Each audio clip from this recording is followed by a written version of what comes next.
बदमाश दर्जी और भोली अंग्रेजन बहू। बेटा और कितना समय बर्बाद करेगा, तू भी जल्दी से शादी करके अपना घर बसा ले, फिर तो मैं गंगा जी नहा कर आ जाऊंगी। अरे माँ, आप भी ना जब देखो मेरी शादी के पीछे ही पड़ी रहती हो। अभी अभी मैं गांव से विदेश आया हूँ, यहाँ थोड़ा काम तो कर लूँ, अच्छे से पैसे कमा लूँ, उसके बाद किसी लड़के से शादी करूंगा। अरे बेटा तू चिंता मत कर, मैं यहाँ पर तेरे लिए लड़की ढूंढती रहूंगी, तू वहाँ पर दिल लगाकर काम कर। ऐसा कहकर अनुराधा फोन रख देती है, जिसके बाद वह अपने बेटे पुनीत की कुंडली निकालती है और गांव के पंडित को देने चली जाती है। अरे देखो पंडित जी, हमारे बिटुआ के लिए बढ़िया सी लड़की देखना, लड़की ऐसी हो बिल्कुल भोली और संस्कारी। अरे संस्कार तो उसके अंदर कूट कूट कर भरे होने चाहिए। बहन जी, चिंता क्यों करती हो, आप परेशान मत होइए, मैं आपके बेटे के लिए ऐसी लड़की ढूंढ दूंगा कि पूरे गांव में उसकी जितनी शरीफ और संस्कारी लड़की कोई होगी ही नहीं। इधर अनुराधा अपने बेटे पुनीत के लिए लड़का ढूंढ रही थी, वहीं दूसरी तरफ पुनीत को अपने ऑफिस में एक अंग्रेजन से प्यार हो जाता है, जिसके बाद वह उसे बहुत जल्द शादी कर लेता है। वहीं दूसरी तरफ अपनी अंग्रेजन बहू को अपनी मात्र हिंदी भाषा भी सिखाता है। कम समय में लीना अच्छी हिंदी बोलने लगती है। मेरे पति देव, तुम कहाँ हो? जल्दी से यहाँ पर आ जाओ, मैंने तुम्हारे लिए नाश्ता लगा दिया है। Oh my sweet darling wife, you are so beautiful and so cute. पागल हो क्या? हिंदी में बात करो, तुम जानते हो ना मुझे अभी हिंदी सीख नहीं है। नहीं तो हिंदी सीख चुकी हो, और कितनी हिंदी सीखनी है? बस करो, इतनी ही काफी है। अलीना बहुत भोली होती है और पुनीत को उसका भोलापन ही बहुत प्यारा लगता है। एक दिन अनुराधा पुनीत के पास कॉल करती है और उससे कहती है, बेटा मैंने तुझे बहुत सारी लड़कियों की फोटो भेजी है व्हाट्सएप पर, देख उनमें से कोई भी एक लड़की पसंद कर लेना जो तुझे सबसे अच्छी और सुंदर लगे। अब वैसे तो सभी संस्कारी हैं, और हाँ एक लाल सूट वाली लड़की होगी, वो तो मुझे बहुत पसंद आई है। अपनी माँ की ऐसी बातें सुनने के बाद पुनीत के माथे से पसीने छूटने लगते हैं और वह डरते हुए अपनी माँ से कहता है, माँ, मुझे आपसे कुछ जरूरी बात करनी है। दरअसल बात यह है कि मैं पहले ही शादी कर चुका हूँ। ये सुनते ही अनुराधा हैरान रह जाती है। अरे बेटा तू ये कैसी बातें कर रहा है? मैं यहाँ तेरी शादी के लिए कितनी खुश थी, लेकिन तूने तो मेरे सभी अरमानों पर पानी फेर दिया। अच्छा ये बता, लड़की कैसी है? संस्कारी और हिंदुस्तानी तो है ना? माँ वो संस्कारी भी है और बहुत ज्यादा भोली भी है, लेकिन हिंदुस्तानी नहीं है, वो अंग्रेजन है। अंग्रेजन का नाम सुनते ही अनुराधा अचंभित रह जाती है। हे भगवान, तूने तो मेरे करम ही फोड़ दिए। अरे बेटा, तुझे हिंदुस्तान की कोई लड़की नहीं मिली जो तूने अंग्रेजन से शादी कर ली?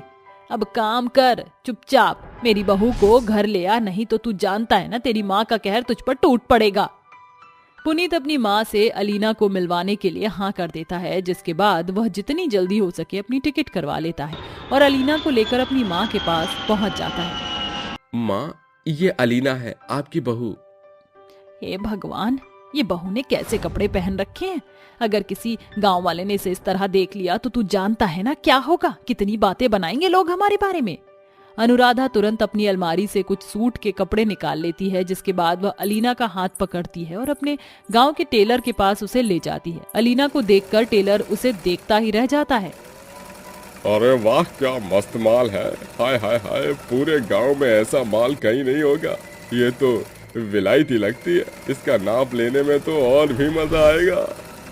गांव का टेलर अपनी ठरकी आंखों से अलीना को देख ही रहा होता है कि तभी अनुराधा टेलर से कहती है, अरे टेलर जी, अगर अपनी नजरें सेक ली हो तो जरा जल्दी से इन कपड़ों पर भी ध्यान दे दो।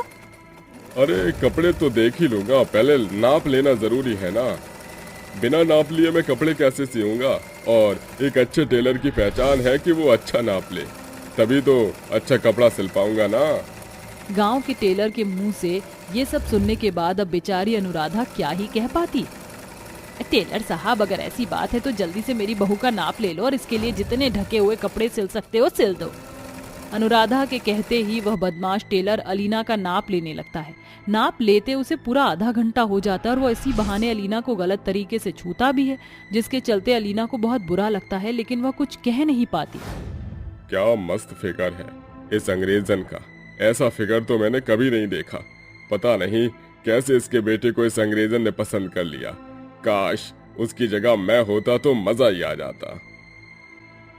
सरवन अपने मन में ये सोच ही रहा था कि तभी अनुराधा कहती है, अरे टेलर साहब, अब क्या पूरी रात हमें यहीं खड़ा करके रखोगे? एक काम करती हूँ, सब्जी मंडी से सब्जियाँ ले आती हूँ, तू यहीं बैठकर काट लूंगी और आप तसल्ली पूर्वक नाप लेते रहना। बस कोई नहीं, हो गया ना। अच्छे से नाप लेने के बाद सरवन अपनी इंची टेप रख देता है, लेकिन उसकी नजर अलीना के ऊपर से हटती ही नहीं है। ये सब अनुराधा देख रही होती है, लेकिन वह भी उसे कुछ नहीं कह पाती, जिसके बाद वह अलीना को घर ले आती है। अगले ही दिन सुबह ही सरवन कुछ सूट सिलकर अनुराधा के घर ले आता है। बहन जी, मैंने सोचा तुम्हारी बहू विलायत से आई है, अंग्रेजन है, उसके पास पहनने के लिए कपड़े नहीं होंगे, और होंगे भी तो वह छोटे छोटे होंगे, तो क्यों ना समय से मैं ही देने आ जाऊं कपड़े। ये तो बहुत अच्छा किया टेलर साहब आपने, जो घर पर ही कपड़े देने चले आए। लाओ, इन कपड़ों को मुझे दे दो, मैं अपनी बहू को दे दूंगी। ये तो ठीक है, लेकिन अपनी बहू को बता दीजिएगा कि जरा एक बार कपड़े पहन कर देख ले, ताकि मुझे भी पता चल जाए मेरे सिले हुए कपड़े में कोई कमी तो नहीं है। अनुराधा सरवन की बात मान लेती है, जिसके बाद वह अपनी बहू अलीना को सूट का नाप देखने के लिए उसे कपड़े दे आती है। ले बहू, इन कपड़ों का नाप अच्छे से देख ले, अगर कोई भी गड़बड़ हो तो बाहर टेलर खड़ा है, उसे बता देना। जी माँ जी, डोंट वरी। अरे बहू, क्या कह गई? मुझे कुछ समझ नहीं आया। ओह माँ जी, ये कह रही हूँ कि चिंता मत कीजिए, मैं सब अच्छे से देख लूंगी। ये सुनने के बाद अनुराधा वहाँ से चली जाती है, जिसके बाद अलीना एक के बाद एक कपड़े पहनकर देखती है, लेकिन वह सभी या तो उसे टाइट होते हैं या तो हद से ज्यादा लूज होते हैं। जिसके बाद वह टेलर को अपने पास बुलाती है, जिसके इंतजार में सरवन काफी देर से बाहर खड़ा होता है। आखिरकार बहू रानी ने मुझे बोला ही लिया, अब आएगा असली मजा। अलीना उसे गलत नाप के बारे में बताती है, लेकिन सरवन उसे गलत नाप के चलते गलत नजरिए और गलत जगहों पर छूने लगता है। लेकिन इस बार अलीना को बहुत तेज गुस्सा आता है और वह सरवन के मुंह पर एक जोरदार तमाचा मारती है। तुम्हें क्या लगता है तुम जो चाहोगे वो करोगे? तुम्हारी हिम्मत कैसे हुई मुझे इस तरह छूने की? अलीना की आवाज सुनते ही पुनीत और अनुराधा वहां आ जाते हैं, जिसके बाद अलीना सब कुछ अपने पति और अपनी सास को बता देती है, जिसे सुनते ही अनुराधा को भी बहुत तेज गुस्सा आता है और पुनीत को भी बहुत गुस्सा आता है। वो दोनों मिलकर सरवन को बहुत बुरी तरह मारते हैं। अरे मुझे माफ कर दो, मुझसे बड़ी गलती हो गई, मैं अपनी गलती मानता हूँ, लेकिन मुझे जान से मत मारो, मुझे छोड़ दो। अरे मैं तेरे बारे में सब जानती हूँ, तेरे जैसा गंदा और नीच इंसान इस पूरे गांव में कोई नहीं है। हम सभी औरतों की ये मजबूरी है कि पूरे गांव में एक तू ही कपड़ा सिलने वाला है, लेकिन तेरे जैसे टेलर किसी भी गांव में नहीं होने चाहिए। आज तुझे हम सबक सिखा कर ही रहेंगे। पुनीत और अनुराधा उसे खूब मारते पीटते हैं, जिसके बाद सरवन को अकल आ जाती है और वह सभी से माफी मांगकर वहां से चला जाता है। उस दिन के बाद से वह फिर कभी किसी कोई गलत काम नहीं लेता और ना ही किसी को गंदी नजरों से देखता। शारदा के 5 बेटे थे, जिसमें से 2 बड़े बेटे मोहन और मोहित की शादी निर्मला और पाखी से हो जाती है, जिन्होंने कुछ ही दिनों में घर की सारी जिम्मेदारी बखूबी संभाल ली थी। शारदा अपनी दोनों बड़ी बहुओं से बहुत खुश थी, क्योंकि वो दोनों एक गरीब परिवार से थी।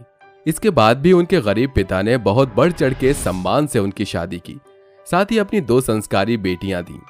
एक दिन शारदा बहुत बुखार में थी, इसीलिए उसकी दोनों बहू उसकी बड़ी सेवा कर रही थी। बड़ी बहू सिर पर पट्टी रख रही थी और दूसरी पैर दबा रही थी। माँ जी, अब आपको कैसा लग रहा है? थोड़ी राहत मिली? हाँ बहू, जब तुम मेरी इतनी सेवा करोगी तो राहत तो मिलनी ही है। माँ जी, आपका थोड़ा बुखार उतर गया है, कल तक आपको आराम मिल जाएगा। मैं आपके लिए सूप बना कर लाती हूँ। अरे बस, और कितनी सेवा करोगी तुम दोनों मेरी, थोड़ा खुद भी सांस ले लो। कोई बात नहीं माँ जी, आपकी सेवा करना तो हमारा परम कर्तव्य है। शाम को मैंने मोहित जी से आपके लिए जूस मंगवाया है, वो पी लेना। भगवान तुम दोनों जैसी बहू सबको दे। अरे माँ जी, मैं पूछना चाह रही थी कि तीनों देवर जी की शादी आप कब करेंगी? बस अब करने वाली हूँ शादी तीनों की। तुम दोनों कब तक घर को अकेले संभालोगी? ये तो बहुत अच्छी बात है कि हमारी देवरानी आ जाएंगी। हाँ बहू, एक बात और, जहाँ 4 बर्तन होते हैं वहाँ खटपट जरूर होती है, लेकिन फिर भी मैं चाहती हूँ मेरी 5 बहुएं एक साथ खुश रहें। माँ जी आप निश्चिंत रहिए, हम 5 बहू एक साथ खुशी खुशी रहेंगी। अगले ही दिन दोनों बहुएं अपने पतियों को लंच दे देती हैं। उसके बाद मोहन और मोहित ऑफिस पहुंच जाते हैं, लेकिन 5वीं मंजिल पर जाने के लिए वो लिफ्ट का प्रयोग करते हैं, पर अचानक से वो लिफ्ट काफी घंटों तक बंद हो जाती है, जिसमें दोनों भाइयों का दम घुटने के कारण मौत हो जाती है। न चाहते हुए एक ऐसी अनहोनी हो जाती है जिसमें शारदा और पाखी का सिंदूर मिट जाता है। ऑफिस के कुछ लोग जब लिफ्ट से उनका शव लेकर आते हैं तो दोनों अपने पतियों के शव को देखकर बेहोश हो जाती हैं और शारदा उनके मुंह पर पानी छिड़कती है तो दोनों रोने लगती हैं। नहीं नहीं, ऐसा नहीं हो सकता। माँ जी क्या हो गया? इन्हें बोलिए ना उठ जाएं। आपकी बात तो जरूर मानेंगे। जेठ जी, मोहित जी, प्लीज उठिए। ये क्या हो गया माँ जी? सुबह तो इतना हंसते खेलते मुझसे टिफिन मांग रहे थे और अब देखिए बोल ही नहीं रहे। माँ जी कुछ कीजिए माँ जी। बस शांत हो जाओ। मैं जानती हूँ कि दुखों का पहाड़ हमारे परिवार पर टूट गया, लेकिन ऐसे आखिरी समय में उनके लिए ऐसे रोगी तो उनकी आत्मा को शांति कैसे मिलेगी? माँ, ये भाई को क्या हो गया? हमारे बड़े भैया हमको छोड़कर चले गए। लेकिन माँ, आप चिंता मत कीजिए, हम दोनों भाभी और आपका बहुत ख्याल रखेंगे। भले ही इस घर के 2 बेटे कम हो गए, लेकिन हम तीनों पूरी कोशिश करेंगे कि किसी को किसी चीज की कमी ना हो, खास तौर से भाभी आप दोनों को। मुझे पूरा यकीन है कि तुम्हारी बहुएं आकर इस घर को संभाल लेंगी। अंतिम संस्कार का समय हो रहा है, कृपया प्रस्थान करें। पंडित जी की बात सुनकर तीनों भाई मिलकर अपने बड़े भाइयों का अंतिम संस्कार कर देते हैं।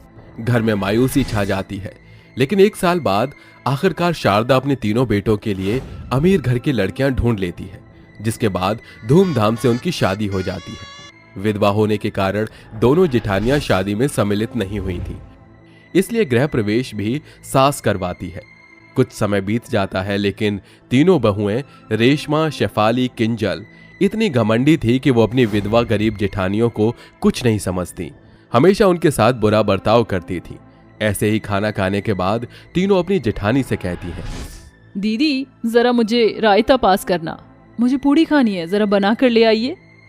शेफाली बहू, रेशमा बहू, तुम अपनी जेठानियों को ऐसा कैसे कह सकती हो? वो भी तो तुम्हारे साथ ही खाना खा रही हैं। अरे माँ जी, खाना तो दोनों जेठानियों ने ही बनाया है, इन्हें नहीं पता कि कितना बनाना चाहिए। किंजल बिल्कुल ठीक कह रही है माँ जी। कोई बात नहीं माँ जी, मैं दोबारा खाना बना कर ले आती हूँ। ऐसा कहकर निर्मला खाना बनाने चली जाती है और जब खाना बनाकर लाती है तो रेशमा कहती है, जेठानी जी, इतनी देर में आप खाना बनाकर लाई हूँ तो मेरी भूख ही मर गई। हाँ, मुझे कुछ भी नहीं खाना। मुझे भी नहीं खाना। ये कहकर तीनों देवरानियां खाने पर से उठकर चली जाती हैं।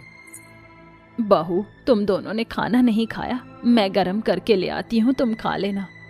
अरे नहीं नहीं, कोई बात नहीं माँ जी, हम ऐसे ही खा लेंगे, अभी थोड़ा सा गर्म है खाना। मैं जानती हूँ मेरे बेटों के जाने के बाद तुम्हारे साथ तीनों बहुएं सही से बर्ताव नहीं करती हैं। अरे माँ जी, आप चिंता मत कीजिए, हम ठीक हैं, और वो कुछ भी जानबूझकर तो करती नहीं। चलो अब दुखी मत हो, कुछ दिनों में होली आने वाली है, हम मिलकर गुजिया और मिठाई ये सब बनाएंगे।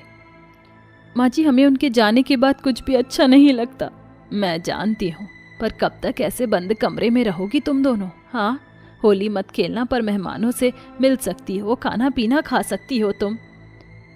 जी माँ जी। ये सारी बातें तीनों देवरानियां छुप कर सुनती हैं और कहती हैं, अब देखो हम कैसे अपनी विधवा जेठानियों की होली रंगीन करते हैं।